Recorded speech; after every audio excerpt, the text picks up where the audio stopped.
the travel claimant. Quite, anyways, and have a receipt here where I reimbursed the county of Mendocino $3,875.15 on, actually it was around the 1st of July. Anyways, you know, my gripe in this whole issue, in the proposed budget, it reduces my budget amount by $3,000, my out of county. That's over about $7,000 in my actual travel when you with what I reimburse to the county. That's over $7,000 less that basically I have for my travel expenses, and it's just that you know, my district hasn't got any smaller, and gas hasn't got any cheaper. So that's for one supervisor to I guess say contribute that or decrease his travel amount is amounts to about 70%, 60% of less travel expenses for me. So I just want to make that a note to the public. Supervisor Smith.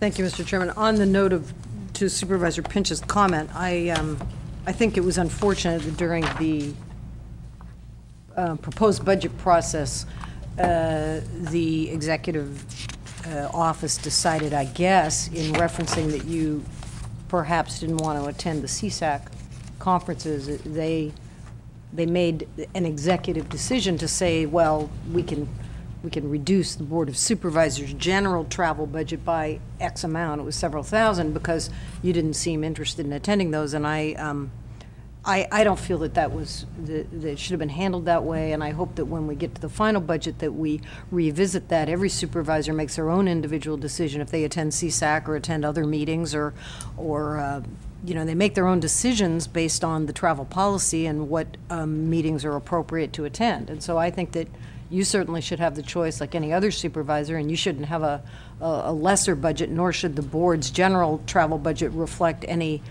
diminished amount because of the potential that you may not want to attend a particular meeting. So I agree with that, and I think that that would be unfair, and I hope that, you know, I've mentioned it already to the executive office, I hope that that gets revisited when we look at the final budget, because I don't think that was a fair way to handle it. My point is, I'm not really complaining I'll survive without the reimbursements and try to keep my travel to a minimum, but my point is, the 3rd District representative, I think, to basically have a general fund contribution of $7,000 to help in the effort to have a balanced budget, I think is reaching out there. Well, you also mentioned that you would be potentially chair next year, and there might be some things you would want to attend, and I remember you made those comments. I'll have to do it on my own dime, which is not, I'll do it, but my point is, you know, I think the 3rd District does its share of trying to balance the budget. I guess that's why I try to ask the question every week about what things cost. To the CEO, do you have a comment? Your pen is up. Just so noted, supervisors' comments, and we'll take a look at the board's budget again before final budget. I'm not proposing changing that. I just want to let the public know that the 3rd District is doing what they can to come up with a balanced budget. Okay. Back to Supervisor Delwar's one comment, bullet point 4, whatever it was. What's the feeling of the board of deleting that or changing it? What was your suggestion? I'm sorry. That's okay, to change it to match the CEO's response, which was whatever it was. They agree with that, I guess. I think that's fine. I think council clarified why she stated that. It was a technicality. Okay. So there's no opposition to that? Okay. So, good idea. So be it to council? Okay. All right. Any additional on this item? Supervisor Delwar, you brought it up? No, that was it. So okay. I'd move with that amendment. Okay, moved with the amendment for approval of item 5A9. Do I hear a second? Second. There is a second. Further discussion to the item? Hearing none, call for the vote. All those in favor of approval, recommended action, signify by saying aye. Aye. All those opposed? Passes 5-0 unanimously. Thank you.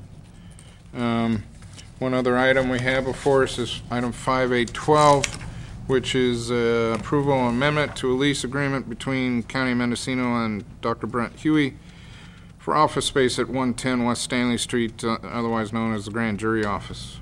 You pulled it?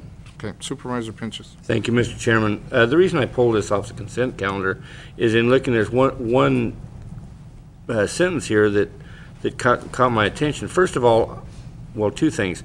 First of all, I'm not exactly sure how much the grand jury space they need, but 2,200 square foot seems like a considerable amount of space to be needed. And it says prior to 2000, the grand jury occupied various vacant space located within the courthouse facility. Is that vacant space still available? I would believe the GSA director ought to come up and answer that. Thank you very much. Good afternoon, Mr. Chairman, members of the board. Kristen McMenemy, your GSA director, and no, there is no vacant space. And we have actually looked for alternative locations. One of which was discussed was the, in the past, was the trailer that retirement used to occupy, but it ended up being far too small, and now we've utilized that with other county overflow of staff, so. You know, I'm on a lot of different boards, commissions, and agencies. We meet all the time. And it seems like, you know, we always meet in meeting rooms. There's 3 meeting rooms just in this building. There's one just across the street here.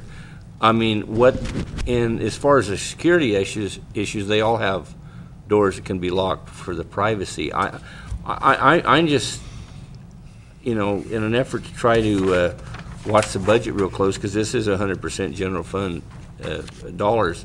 I was just wondering what is the I don't really know all of the operations of the grand jury, and you know how many meetings they have a month and how many people get together.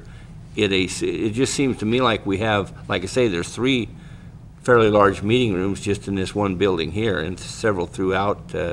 I noticed there's a real nice, hardly ever used, down at the Information Services building, the old Bank of America building down, which I would think would be probably an excellent location for it. It's a lot nicer meeting room than our meeting rooms are, frankly. They got light. It's a pretty classy complex there. I just thought maybe in an effort to try to save some money, and I don't think the grand jury is opposed to that. They just need a place to consistently meet. But I mean, maybe I don't understand all their operational As far as their needs. operations go, you know, I'm not quite sure. I do believe there is